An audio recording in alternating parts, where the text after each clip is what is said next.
Assalamu alaikum wa rahmatullahi wa barakatuhu. Fajoni goto mo modon Farouk One TV inshallah. Hande ndu mi wari waddande en video keso. Video mo wadanammi en handen o kanu woni noy wadata ko paama moy hoji phone maada wattani ma wrong password.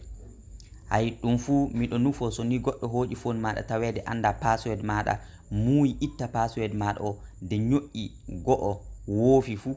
inshallah phone maada o tajammo photo jo'ina do phone maada o de a wari fu le application mo be mi gollidinden hande o a yahan tawa photo jomum na jodi ton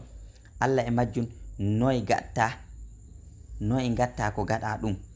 tokku hese le video o illa fuddode makko faado o timmi daramo watta hakkillo maada e makko amma ko haajami e modon so joni woni natude maada channel Farouk One TV fu ayi an do to wojji do nyo'ya dum de nyo'ya alama lenguru inshallah dum watta ko channel Farouk One TV wadi waddude fu tawe goddo artatama yi'ude video mo channel o waddi tiagal mudum so a wadi dum ayi an nokkuto alama hondu woni mami a jungel a nyo'ya dow mudum dum woni a holli video o welima inshallah hay dum hokkata min sembe wadde videoji kesi fa joni amma to en kew hala acce naate le video o daare noy dum watta anata le Play Store daguni de kalma mo tawda mi do windi do o na windi do who touch my phone ayina hay dum woni inde application mo biiden gollirten handen o so ni tawi a jo'inay ono le phone maada wala o fu a nyo'yan tan do install ga munyade fa o nata ayi ko pamirte application o no wodi important so a dari do fu ayi an 4.1 dum woni 4.1 million himbe milioji nay e feccere dum woni ko wonno gollira handen application o hay dum pamirta application lobbo a fami so ni application o woda fu o hebata yimbe milioji nay e feccere taweden gollirawo inshallah hay so nini a dari ga fa joni reviews en be kan woni do reviews en be 14,000 ujunaji sappo e nay kanu woni ko dari o video jafo don be mi video o application a famina anni gasinga rated for 3+ suka duubi tati ko fa dow kan tan wawi wadde o download e phone mudum fuddano gollirawo so ni a dari dodu himbe photo wadi o download 1 million plus himbe milio e feccere dum woni ko wadi o application download alla e majjun so ni application o naati daguni anni open on do a wara nyo'ya open on daguni so a nyo'i dum fu be kokkete ayi allow weccu ma nyamude nyo'ya allow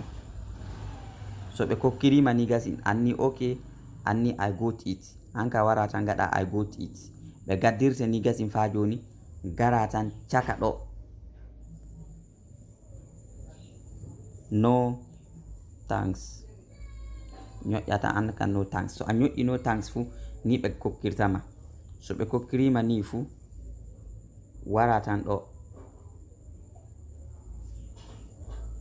screen unlock monitoring ayina gada dum on then wara gasin anni password protection ayi do de hubba dum kandu ayi so a hubbi dum ni fu be kollete ke gatta password mo kaaje da wattude on a famina okay misali joni mo wattini password on ayi udditoke na a fami okay bismillah joni so tawede kile no woduno no dow phone maada do fu jafo dum jogaaki phone uji didami hollanno on joni mi wattanno no kilede mi nyo'yano faagi on no hodirta kam photo amma alla majjun dum fu min andi iden baawi famirde ni hay so ni tawede a wari clé on aɗa haaja giita noy ñoƴƴuɗo on waɗi, hay a soƴƴoto garaga anni suudu dunna wonɗo. ɗum woni so tawede jomum ñoƴƴino phone on, ayi suudu dunna wonɗo, a waran dow suudu dundagu ni fa joni gara no thanks, de password maɗa gonnoɗo ɗo on gara gatta ɗum dagu ni de gaɗa confirm. So a waɗi confirm ni fu ayi ɗo capture image ɗo, ayi hoore hano hoore neɗɗo non ɗo, hay ɗon warata so ni tawede a miiji goɗɗo hooƴi phone maɗa waɗi try password maɗa wawai, hay so ni a ñoƴƴi dagu ni yaafo ɗon talla no heewi dow application o ɗo, sabu application o free non wona codeteɗo ceede mum. ayi so a itti talla on ni fu ayi ga a tawan neɗɗo on picca muɗum ɗo,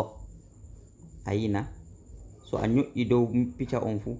picca on warta hakkunde ɗo. inchallahu ni gatta ko paama moy woni ñoƴƴuɗo phone maɗa waɗi try itta password maɗa. ay jaafoɗon sakiraɓe fulɓe to on geggite wadde oɗo vidéo che inchallah.